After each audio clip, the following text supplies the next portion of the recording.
पलवल में एक ऐसा हैरत अंगेज मामला सामने आया है जिसे जिसने भी सुना वो सहम गया। दरअसल यहाँ एक महिला अपने घर से लापता होती है। कुछ दिन बाद उसकी लाश मिलती है, फिर उसका दाह संस्कार भी कर दिया जाता है। लेकिन 2 महीने बाद वही महिला अचानक जिंदा होकर लौट आती है।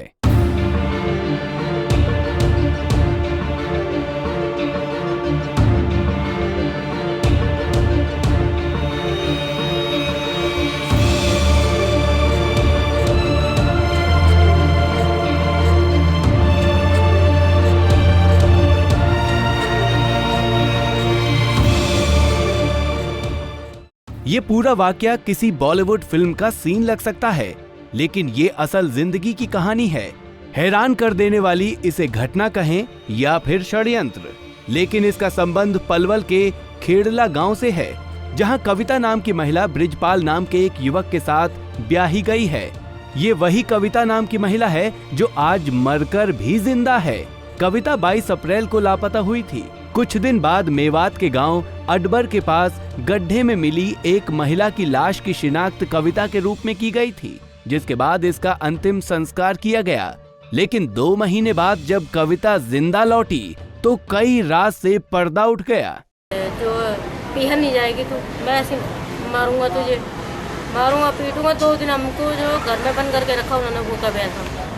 2 दिन इतनी बुरी तरीके से मारा, बहुत बेहोश कर दिया, मारते मारते बेहोश करते करते भूखा प्यासा रखा। उन्होंने कुछ भी नहीं दिया मुझे खाने के लिए। 20-21 तारीख को मुझे मार पीट के छोड़ा का अनजान जगह। जी हाँ, कविता की मां ने तो वो लापता नहीं हुई थी। उसे तो उसके पति व ससुराल वालों ने मार पीट कर बेहोशी की हालत में मरने के लिए वहीं फेंक दिया था। लेकिन उसकी किस्मत अच्छी थी कि वो जिंदा बच गई। कविता बताती है कि इस बीच वो 1.5 महीने तक भिखारियों के बीच रही और भीख मांग मांग कर अपना पेट भरा। गोवर्धन में वहाँ पे 1-1.5 महीने में वहाँ पे रही, भिखारियों के साथ खाया पिया। जैसे मेरी दिमागी हालत ठीक नहीं थी, तभी खराब हुई। वहाँ भिखारियों के साथ में रही है वहाँ? हाँ जी, भिखारियों के साथ रही थी। कविता जब मानसिक रूप से स्वस्थ हुई तो वो किसी तरह अपने भाई के पास दिल्ली पहुँच गई।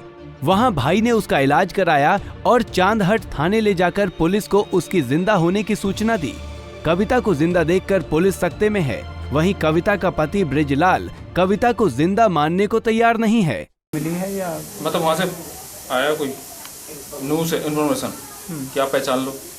हमने पहचानी, 2-3 जो वो थी उसकी पहचान, उसके आधार पर पहचानी हमने कह दिया कि हमारी है।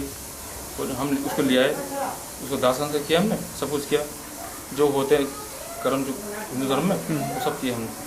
हालांकि पत्नी के जिंदा होने के कई सबूत हैं और पुलिस के दबाव में ब्रिजपाल दबे मन से कविता को दोबारा से अपनाने को तैयार हो गया है। लेकिन कविता के परिजनों को जहां ये डर सता रहा है कि कहीं ससुराल में उसके साथ कुछ अनहोनी न हो जाए, वहीं ये मलाल भी है कि पुलिस भी उनका साथ नहीं दे रही है। नहीं हुई अभी हमारे को कोई जो खास वो नहीं है।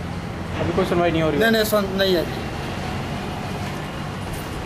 मतलब जो हमारी बहन के जो मियार के घर के सामने जो पेश हुए हैं, अगर वहाँ से कुछ हो जाए तो जाए, लेकिन यहाँ से कुछ हमारी तस्वीर।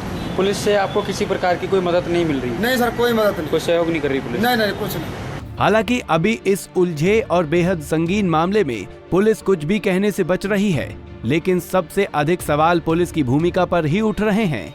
लेकिन बड़ा सवाल ये है कि कविता अगर जिंदा है तो फिर वो महिला कौन थी जिसकी लाश नूह से बरामद हुई थी। पलवल से गुरुदत्त गर्ग, पंजाब केसरी टीवी।